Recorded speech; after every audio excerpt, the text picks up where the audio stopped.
U.S. withdrawal in Afghanistan expands Russian role with Taliban. In the Taliban's rapid takeover of Afghanistan following the chaotic withdrawal of U.S. forces this week, Russia sees an opportunity to step up its role as a regional power in its own backyard. But it also faces a host of risks, prompting the country to pursue a dual approach: diplomacy with the Taliban and displays of strength along its border.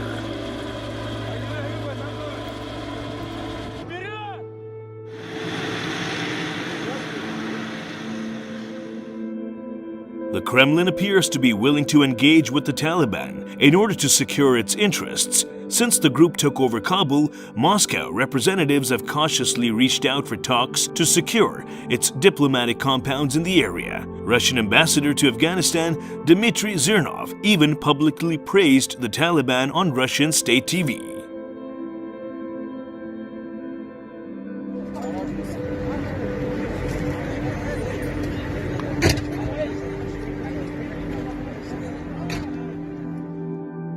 Dmitry Zhirnov said, "We are now being guarded by the Taliban. They're a big unit. They made a good impression on us. Adequate guys, well armed. They stood along the outer perimeter of the embassy so that no one could penetrate us. No terrorist, no crazy person."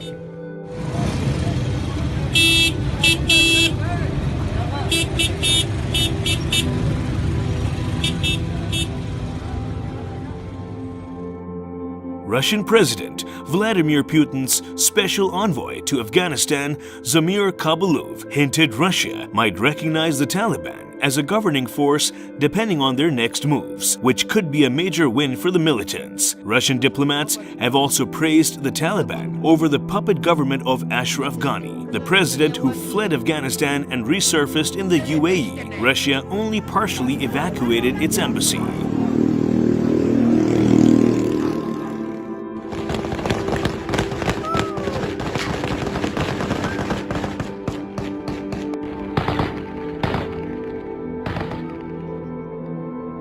Russia put the Taliban on its terrorist list back in 2003, but welcomed Taliban representatives for talks since 2018, bypassing Ghani's administration. In July, the Taliban even hosted a press conference in Moscow right after U.S. President Joe Biden's address about the orderly drawdown of American troops.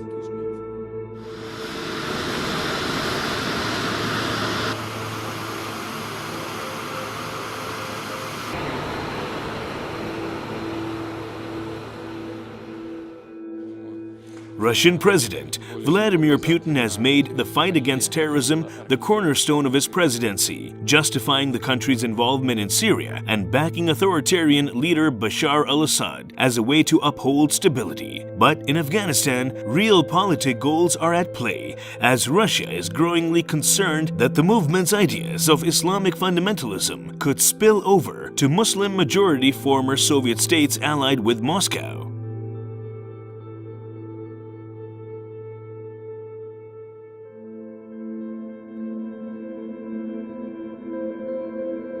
While exploring diplomatic ways to interact with the Taliban, Moscow also made sure to project force by holding joint military exercises in Tajikistan and China near the Afghan border, with the latter aimed at demonstrating the determination and ability to fight terrorism.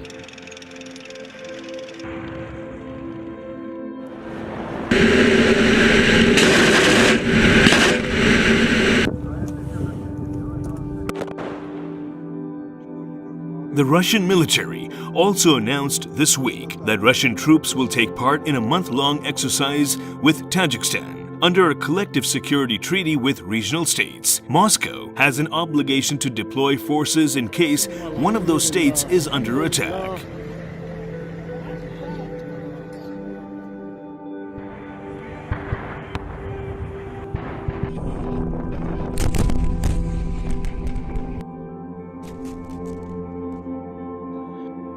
The U.S. shoved off the burden of wasteful spending as soon as it became clear that its strategic goal of controlled chaos was being realized without their presence. All obligations and all risks were left to us. Guess where the stream of refugees will now rush, as well as at whose expense the borders and armies of the Central Asian states will be strengthened. And they got into a beautiful machine and flew away. Columnist Daria Mitina wrote in the Moscow-friendly Vedomosti newspaper.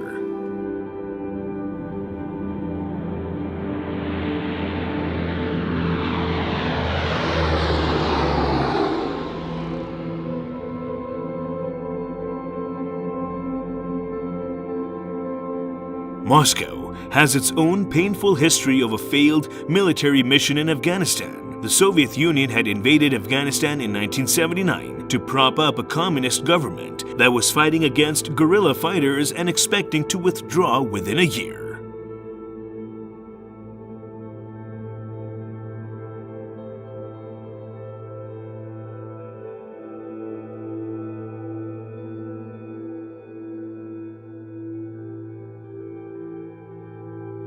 History repeated itself as US Allied forces fled over the Friendship Bridge, the same one Soviet troops used more than 30 years ago to march out, which evoked some gloating in the Kremlin.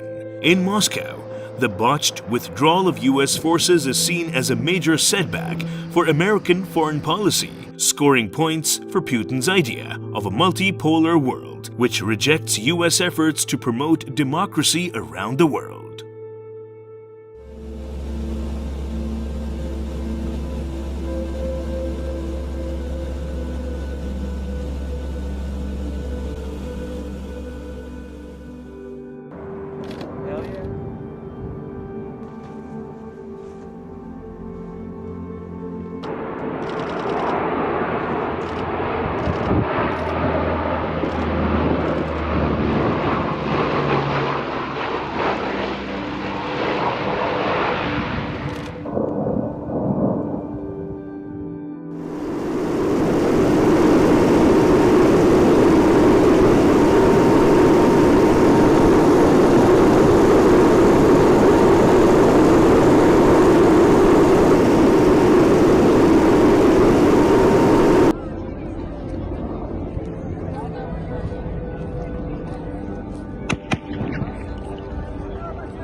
غيرت دماغ غيرت زد دماغ غيرت بداية لا لا لا لا